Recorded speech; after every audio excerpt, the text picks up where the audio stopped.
Apa hukumnya baca Shadaqallahul Azim? Pertama Pak, di zaman Rasulullah pernah mengatakan begini, Shadaqallah, maha benar Allah yang berfirman begini dan begini. Tapi bukan di akhirnya. Dan saya belum mendapatkan sampai detik ini Rasulullah saat kalau baca Quran mengatakan Shadaqallahul Azim. Tidak pula sahabat, tidak pula para tabi'in, tidak pula tabi'ut tabi'in. Padahal mereka mampu melakukannya. Bahkan yang ada hadis riwayat Bukhari bahwasanya Ibnu Mas'ud membacakan surat An-Nisa kepada Rasulullah. Setelah selesai membaca, apa kata Rasulullah? Hasbuk, cukup. Ya, ketika Ibnu Mas'ud sampai kepada ayat fakaifa idza ji'na min kulli ummatin bi syahid wa ji'na bika 'ala haula'i syahida. Apa kata Rasulullah? Hasbuk, cukup. Maka kata Ibnu Mas'ud, aku melihat Rasulullah menangis. Rasulullah tidak katakan Shadaqallahul Azim.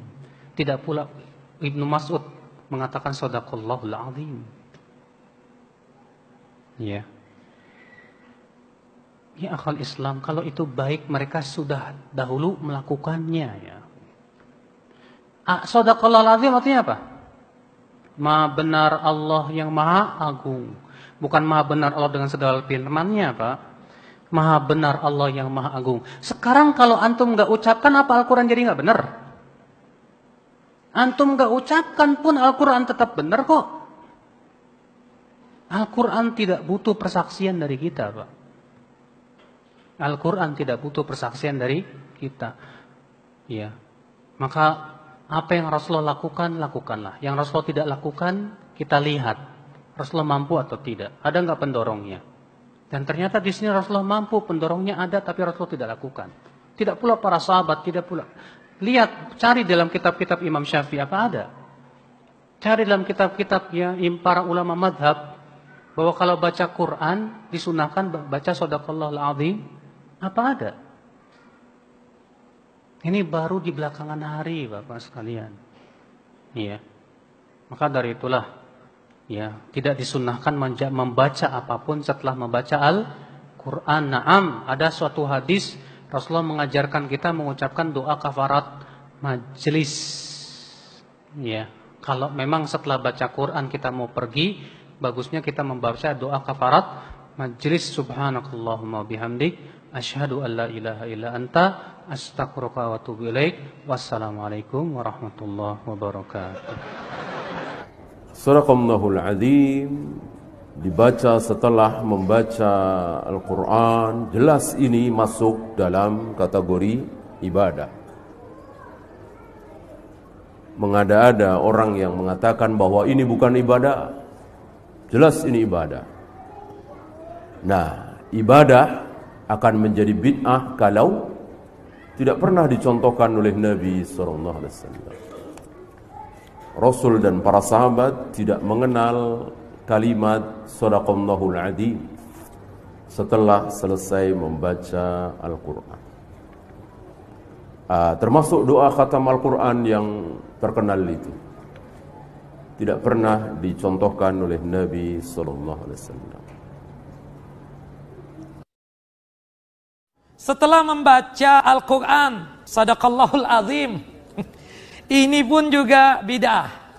Yang benar, ada satu hadis Nabi SAW, kalau nggak salah riwayat Imam Nasai apa Ibnu Majah, setelah selesai membaca Al-Quranul Karim di luar sholat tentunya, kita membaca apa? Subhanakallahumma wa bihamdika, asyhadu an la ilaha illa anta, astaghfiruka wa atubu ilaik. Itu yang benar. Bukan Shadaqallahul Azim. كذلك يبين الله لكم آياته لعلكم تهتدون صدق الله العظيم. Ini pun juga bid'ah. Ini akalnya nggak waras. Apa hukumnya setelah kita baca beberapa ayat mengakhiri dengan Shadaqallahul Azim? Ada bukunya di rumah, satu buku. Saya kalau cukup waktu mau saya buat bedah buku tiap minggu. bedah buku tentang masalah bismillah, bedah buku tentang masalah sedekah. Satu buku ditulis ulama Mesir tentang disyariatkannya sedekah, selesai baca Quran. Di antara dalilnya, wa tammat kalimatu rabbika sidqa, telah sempurnalah kalimat Tuhanmu yang maha benar, sidqa, sedekah. Maka setelah itu kita katakan maha benar Allah nih, sadaqallahul azim. Baik, bukan bid'ah. Bukunya ada di rumah. Saya minta penjelasan Buya Yahya masalah ucapan Shadaqallahul Azim setiap habis baca ayat Al-Quran, sebab ada golongan yang bilang itu bid'ah. Syukron.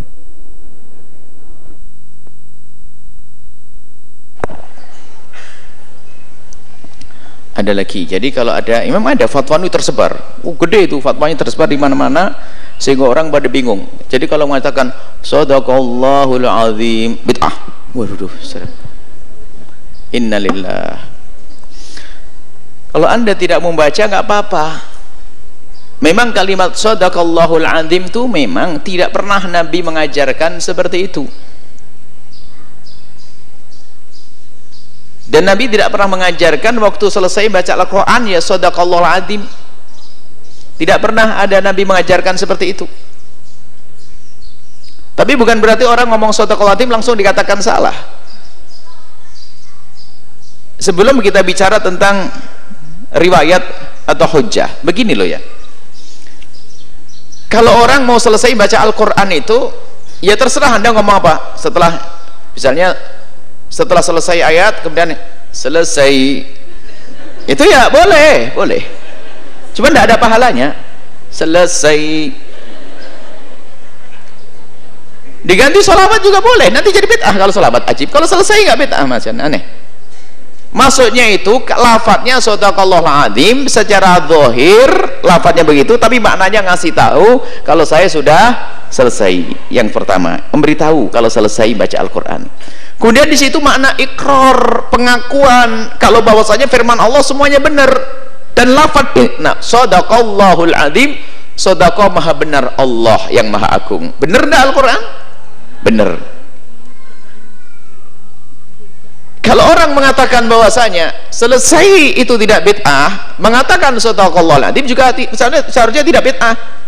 Di Al-Quran memang ada lafaz Shadaqallah, kemudian diektibas, diambil oleh orang yang baca Al-Quran, di akhir diletakkan di akhir, punya makna yang artinya apa? Selesai maknanya. Lebih dari itu disebut nama Allah, ada zikirnya, kemudian ada makna pengakuan ikrar bahwasanya Allah, apa yang difirmankan Allah adalah benar. Ada Shadaqallah, kul Shadaqallah ada, biarpun memang bukan di dalam urusan orang baca Al-Quran. Memang ada riwayat dari Nabi waktu kemarin Sayyidina Abdullah bin Mas'ud, ini ada riwayat sini, waktu Sayyidina Rasul minta ya Abdullah bin Mas'ud bacakan Al-Quran, lalu Nabi mengatakan hasbuk, cukup. Itu kan Nabi yang ngomong, yang baca orang lain. Masa saya yang baca sendiri bilang hasbuk? Ya nggak bener malahan. Ya saya yang selesai biar ada jeda. Shadaqallahul Azim. Kemudian adalah pembiasaan yang baik. Kebiasaan yang baik menghentikan. Itu bukan sesuatu yang salah. Jadi kadang-kadang beginilah, kita disibukkan dengan orang-orang dikit dikatakan bid'ah. Anda baca Shadaqallahul Azim, kalau tidak mau sedekah ganti Allah. Ketahuilah wahai orang yang beriman, Al-Quran itu semuanya benar dan engkau harus mendengar. Gitu saja, diganti gitu. Sudah, nggak usah pakai Shadaqallahul Azim kalau takut bid'ah. Setelah selesai, misalnya apa? Huwas Samiul Alim. Ketahuilah wahai ahli iman, ini Al-Quran harus kau dengar dan kau amalkan. Assalamualaikum. Boleh begitu. Bid'ah lagi nanti. Terus ngomong apa? Yang nggak boleh mengatakan begini, Nabi mengajarkan begitu, itu yang nggak boleh. Jadi cobalah sedikit orang yang suka membid'ahkan itu, Anda jangan bikin perpecahan di tengah umat. Gitu ngajak berjuang menyeluruh merapatkan barisan. Itu fatwanya tersebar beberapa waktu yang lalu. Wah, fatwanya gede, panjang lagi, nyinggung ke sana sini lagi. Bid'ah, nggak pernah diajarkan Nabi. Bahasanya apa? Kalau memang itu kebaikan, pasti sahabat Nabi orang pertama yang menjalankannya. Wah, ini kalimat yang nggak pernah lepas dari omongan mereka. Banyak yang sahabat Nabi tidak melakukannya, tapi diakui oleh para ulama.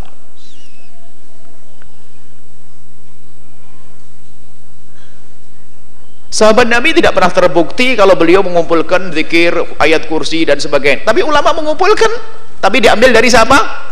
Dari Nabi semuanya. Susunan zikir mah suka-suka. Jangan setelah itu berkata, susunan seperti yang kamu baca di masjid itu tidak pernah dilakukan sahabat Nabi. Kalau memang susunanmu itu benar, pasti sahabat Nabi nyusun kayak kamu, karena sahabat Nabi lebih tahu. Jadi rubat beragama. Ada orang-orang semacam itu. Kami himbau, hai saudara-saudaraku, di dalam mencermati masalah kesalahan dan bid'ah itu jangan terburu-buru. Dan yang mengatakan shadaqallahul adzim, mereka tidak mengatakan itu wajib kok baca shadaqallahul adzim. Kemudian waktu mengatakan shadaqallahul adzim, dia mengatakan Nabi mengajarkan seperti ini. Tidak. Paling tidak itu masuk bab tsana, menyanjung Allah dengan firman tersebut, atau zikir karena ada nama Allah. Apakah ada batasan zikir diletakkan di sana sini?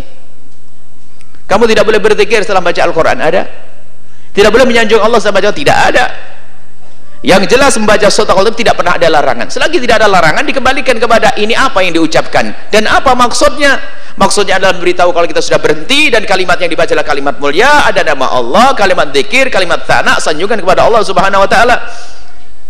Selesai. Kami ingatkan yang biasa dikit-dikit mengatakan bid'ah, tolonglah tarik diri Anda dari kalimat-kalimat itu. Anda bikin sakit orang, bikin masalah di sana sini. Sudah begitu katanya ingin mempersatukan umat, ingin ngajak berjuang bareng. Saya peluk Anda, Anda tusuk saya. Itu bagaimana Anda itu? Ini problem. Makanya kita tuh paling sebetulnya bersatu tuh senang, indah. Tapi kalau sudah ketemu manusia begitu, ini repot. Itu lihat di majalah yang disebarkan itu. Bid'ah itu. Ada majalah-majalah. Ada fatwa-fatwa yang besar. Bid'ah, ajib. Shadaqallahul adzim bid'ah. Shadaqallahul adzim bid'ah, ajib.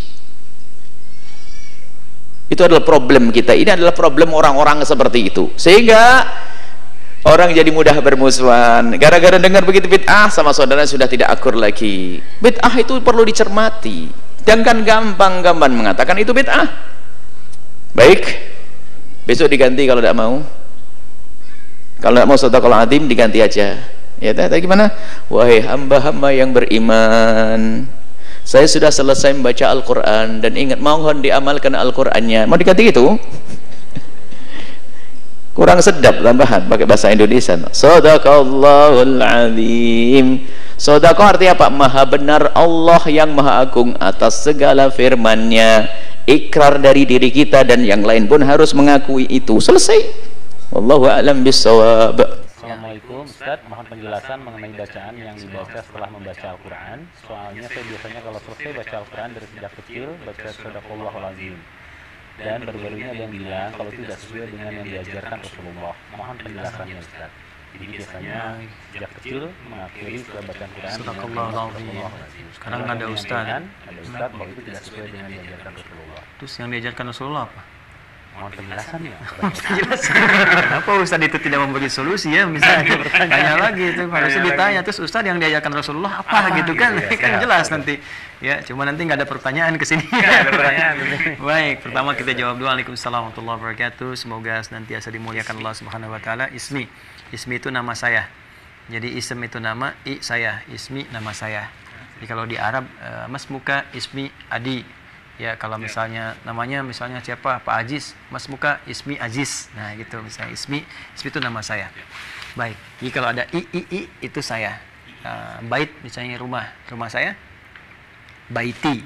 Ya, tinggal gitu. Buku kitab, buku saya kitabi. Ya, masjid saya masjidi. Ya, barang-barang bekas, kalau barang-barang bekas saya Bekasi itu bukan.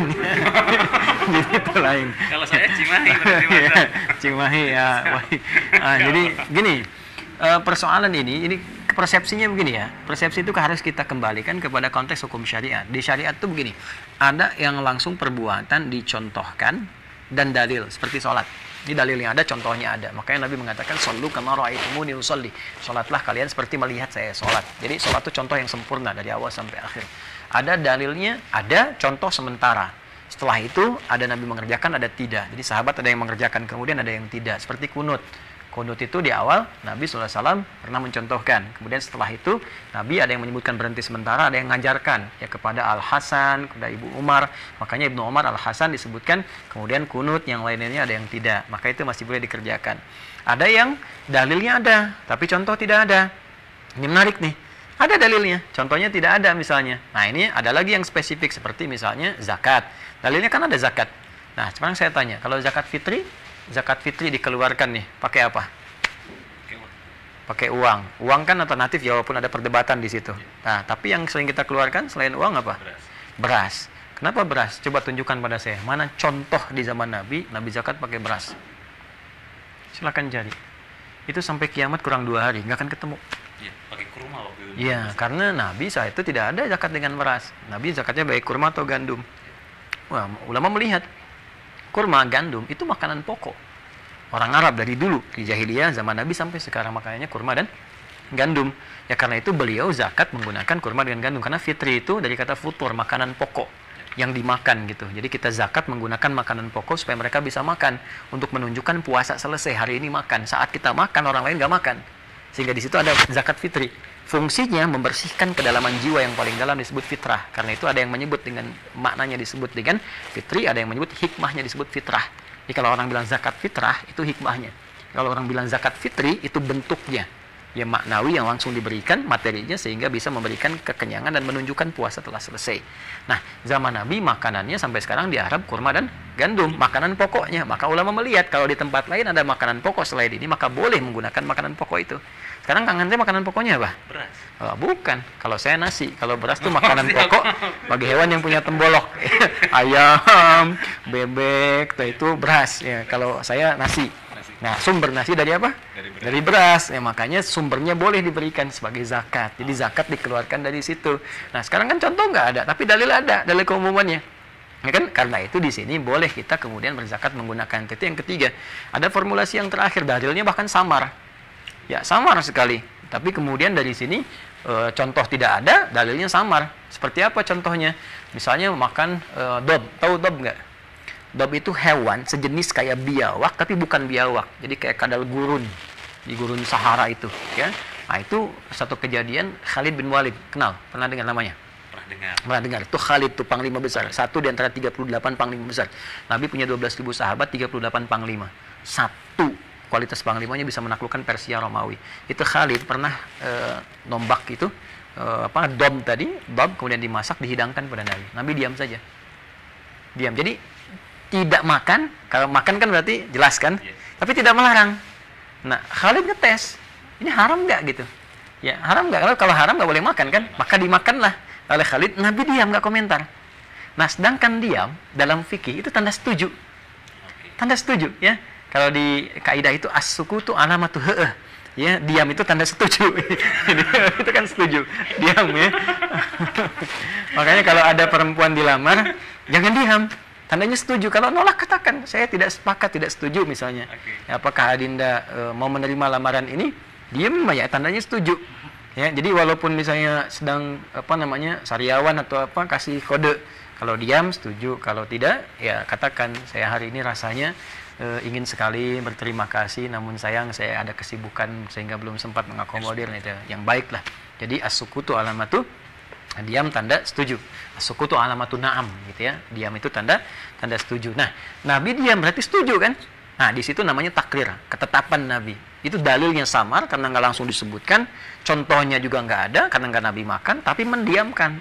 Nah, disepakati oleh ulama takrir berarti boleh, halal lagi bab itu. Nah, kenapa Nabi nggak makan? Coba, kalau itu boleh. Karena nggak selera. Ya, selera Nabi itu kambing gitu kan. Nah, kalau ada kambing ngapain makan ini gitu ya. Nah, Khalid kenapa nggak milih kambing? Coba. Kenapa nggak milih kambing guling? bukan karena nggak ada. Karena Nabi kan nggak makan, berarti makan yang lain kan. Karena Khalid itu orang lapangan. Khalid panglima. Khalid orang militer. Di militer, waktu bertugas dimanapun, belum tentu menemukan kambing guling. Ya, kambing guling, kambing push up, ayam lepas, ayam ini belum tentu ketemu. Di hutan namanya, di hutan siapa yang bisa dapatkan, ya kan? Ya karena itu yang mungkin didapatkan di hutan mungkin ada ular, ada ini, ada itu. Khalid harus memastikan kalau yang ada cuman ini. Kalau misalnya nggak tahu hukum, wah bahaya nih. Ya nanti misalnya pas diserang tuh, serang kata musuhnya jangan ditembak, biarin aja, ntar mati sendiri karena bawa makan ini takut haram, makanya takut haram harus dipastikan hukumnya. Ya, karena itu muncul hukum kemudian dan diiakan di situ. Jadi hukum syariat diikat dengan 4 hal ini. Ada dalilnya yang langsung, ada kemudian dengan contohnya juga, ada dalil contoh sementara, ada dalil contoh tidak terlihat langsung, tidak ada contohnya, ada yang keempat samar sifatnya sebagai isyarat. Nah, terkait dengan pernyataan ini, shadaqallahul azim gitu kan, setelah menunaikan bacaan Al-Qur'an. Ingat, bacaan Al-Qur'an itu ibadah. Tapi perbuatan setelahnya yang menutup itu bukan termasuk rangkaian bacaan Al-Qur'an. Sehingga tidak membutuhkan dalil untuk menutup itu. Ya, misalnya mau diam aja nggak ada masalah. Sekarang kalau diam misalnya, berarti nggak sesuai sunnah Nabi, karena Nabi nggak ngajarin diam. Dari mana taunya Nabi diam? Sama aja kan? Maka di sini ada takrim dari ulama untuk membenarkan ajaran Al-Quran. Takrim itu dari isyarat Nabi. Apa isyaratnya? Buka lagi di An-Nasai. Jadi ngajinya perdalam. Buka kitab Sunan An-Nasai, jilid yang ketiga halaman 188. Di situ Nabi sering menyampaikan khutbah Jumat pembuka. Bahkan ustaz-ustaz ini pun menyampaikan sebetulnya di setiap pembuka Jumat. Fa inna asdaqal hadithi kitabullah wa khairul hadyi hadyu Muhammadin sallallahu alaihi wasallam wa kullu muhdatsatin bid'ah wa kullu bid'atin dhalalah. Ya, kadang-kadang ada tafsiran kullu dhalalatin finnar gitu kan. Fa inna asdaqal hadits kitabullah. Maka kita meyakini bahwa perkataan firman yang paling benar mutlak adalah kitab Allah. Asdaq itu paling benar. Kalau kita ingin membenarkan apa yang disampaikan Nabi, ingin mengatakan benar ya Rasulullah, Quran itu benar, kita belokkan Al-Quran, maka kita katakan sadaqallah wa sadaqa rasuluh. Ya kan? Allah Maha benar dan Rasulnya benar ketika menyampaikan. Kenapa khatib yang mengatakan sadaqallah wa sadaqa rasuluh nggak disoal? Ya kan? Nah, kalimat itu kalau kita ingin bawa untuk membenarkan Al-Quran, setelah kita baca maka kita katakan sadaqallahul azim. Seakan-akan kita takrim dan mengamalkan apa yang ditunjukkan oleh Nabi ketika Nabi mengatakan fa inna asdaqal hadithi kitabullah. Yang paling benar, yang harus kita yakini, kita amalkan adalah kitabullah, itu Al-Quran. Maka kita baca Al-Quran. Begitu kita baca, yang kita baca itu bukan sekedar baca, karena bukan kitab biasa. Maka kita yakini ini kebenarannya. Ini harus kita amalkan. Maka kita ungkapkan dengan lisan kita sadaqallahul azim, dari mengambil dari isyarat Nabi dari kalimat tadi. Dan itu ulama yang meriwayatkan sampai dengan ke kita. Ulama mempraktikkan. Ya kan? Jadi tidak ada masalah di sini. Kita nggak bisa hukumi bidah. Bidah itu terkait dengan ibadah. Ibadah itu saat bacaan Qurannya. Sementara ini di luar Al-Quran. Ya kan? Kan nggak ada contohnya dari Nabi. Ingat Joni, jadi kan setiap hukum itu kan ada 4 tadi itu. Ya, nggak semua kalau nggak ada contoh nggak dikerjakan. Sekarang kita balik tanya, contohnya apa coba? Kan nggak ada. Dari situ kita ambil isyarat takrim untuk memuliakan Al-Quran, diambil tadi dan tidak bertentangan dengan syariat. Jadi ngajinya kita perdalam lagi dalam konteks itu.